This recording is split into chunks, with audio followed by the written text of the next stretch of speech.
These days, $73 gets you like a couple of eggs and maybe some milk if you're lucky. Or some alien technology. All you need to do is some Craigslist knife battling. Granted, these aliens do seem to have a fetish for mass producing to the lowest bidder and apparently burying their crap in the desert. Ugh. But how about learning to forge new advanced skills using today's video sponsor, Brilliant? With Brilliant, you learn through application, be it lessons in math, programming, AI, data analysis. Brilliant has it all. If you're terrified of AI, for example, try Brilliant's new How LLMs Work course. By getting hands-on with real language models, you'll see that maybe Skynet's not so bad after all. So start your daily journey to developing a new skill using the Brilliant link down below for 3 full 30 days, and you'll also get 20% off an annual premium subscription.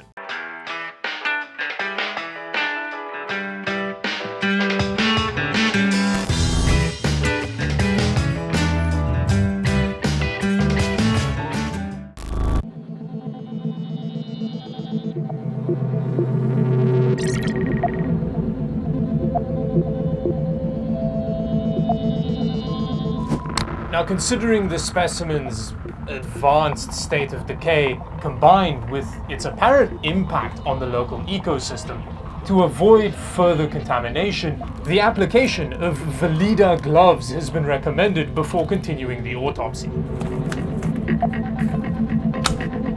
Now, the deposits along the top of the specimen seem to be a combination of terrestrial mold and just general debris, implying the specimen's been abandoned on Earth for quite some time.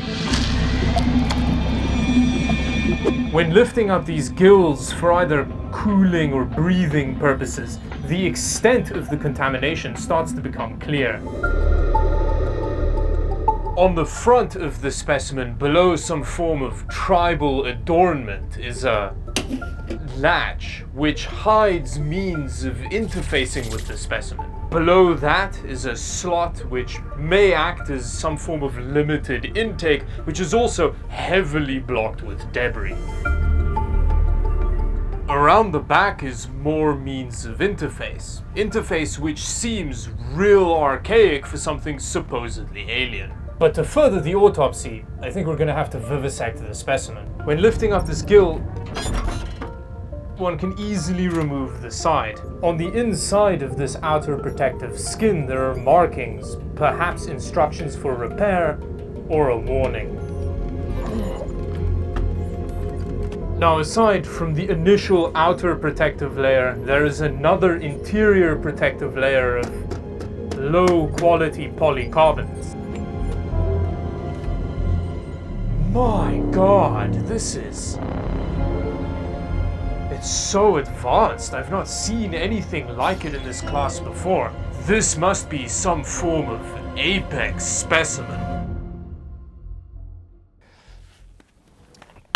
Oh, this dirty boy has a GTX 690 in it, which is a monster dual GPU beast of a GPU. I didn't know it was in here when I bought this system, which is pretty cool. Nice surprise. I also don't know what CPU's in here. Although going by the quad channel RAM, which is very unmodern Alienware of it, it's some LGA 2011 CPU, which is all very exciting. But at this point, I don't really know if it works or not. The person who sold it to me said that they were pretty sure that it does. So, yeah, let's see what happens. Let's try and turn it on.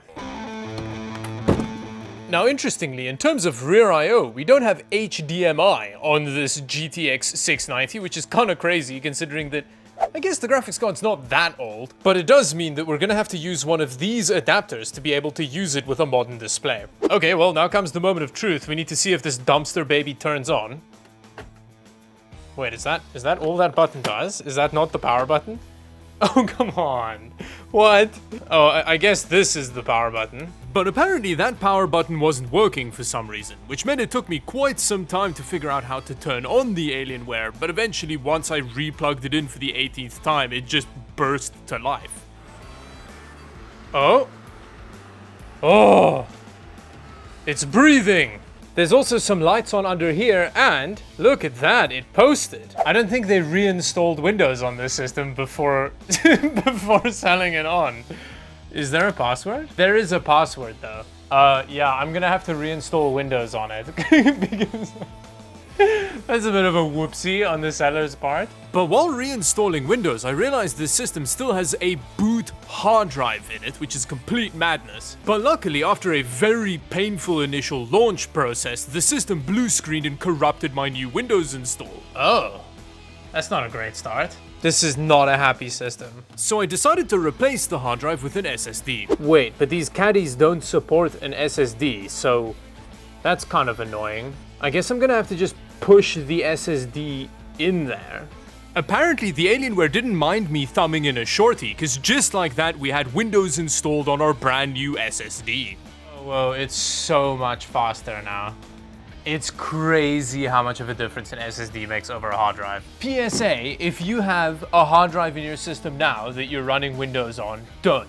Stop watching the video, run to a shop and buy an SSD. Yeah, with that hard drive out, the system feels a lot healthier. I think it was on the verge of failing, to be honest. In fact, I think it may have right at the end.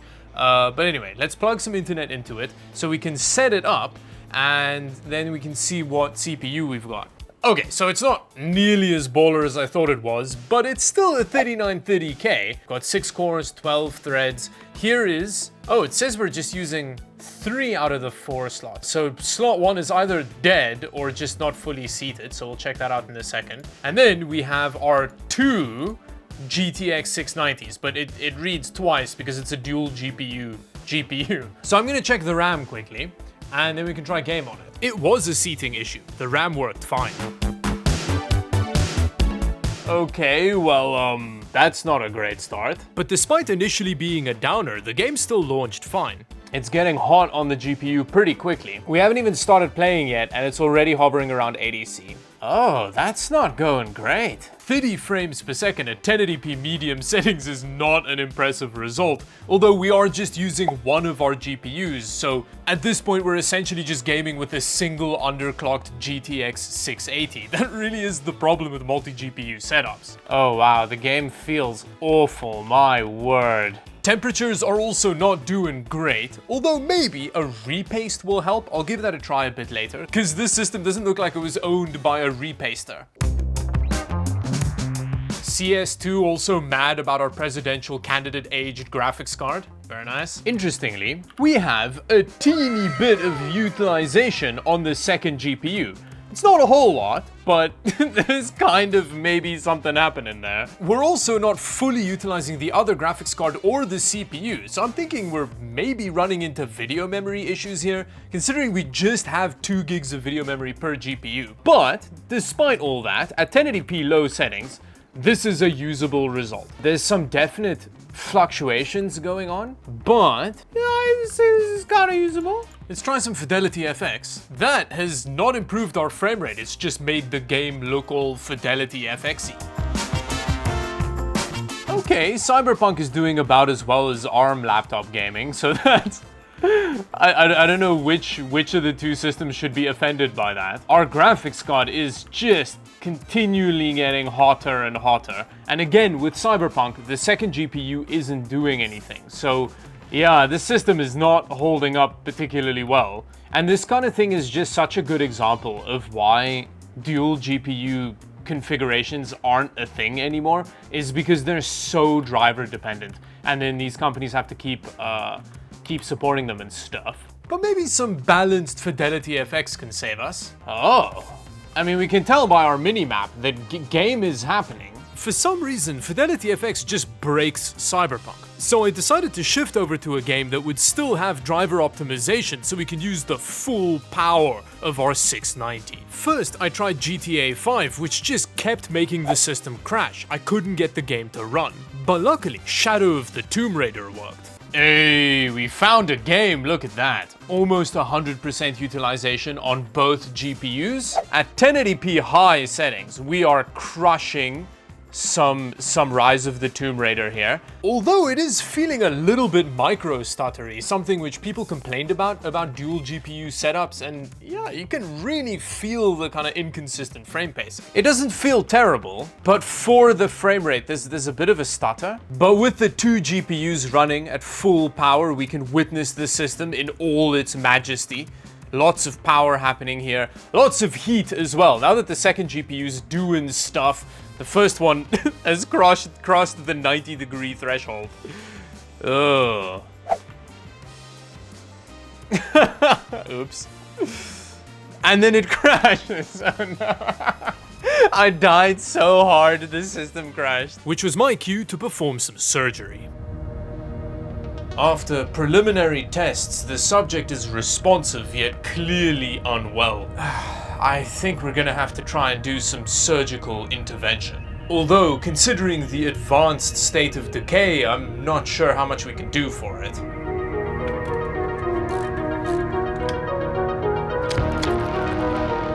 My God, it's drier than I imagined. Oh, it's so dense.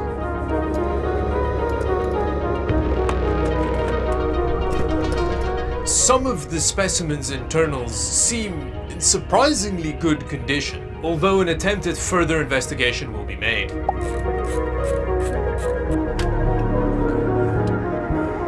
As with the previous part, there's a buildup of dry material which could be impeding its performance, so let's replace it and see what happens.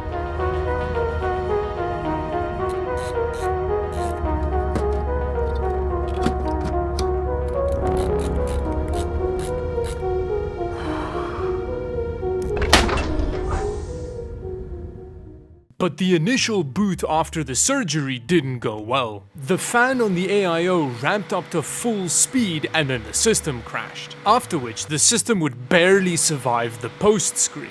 Oh, it is still wildly unhappy. Let me reset the CMOS again and see. Replacing the massively corroded CMOS battery did nothing, and despite the AIO's massive exertion, the CPU kept overheating. The AIO had very little liquid left in it, and I think while cleaning it, an air bubble moved from the radiator into the pump, preventing any heat exchange from happening. Because replacing the AIO fixed the problem. Okay, there we go. It's working perfectly fine now. Okay, well, temperatures all around are better. I mean, it makes sense that the CPU temps are better. We have a functional AIO on it now, and it's a 280 as opposed to a 120 mil. The GPU, on the other hand, is better, but we just started gaming, so let's give it some time and see where it goes. A few moments later. Okay, never mind, it still runs hot as hell. I guess this is just a fiery graphics card. Which brings me to the end of the video. Thank you for watching, subscribe to the channel if you liked the video, don't if you didn't, and yeah, until the next video. Bye-bye.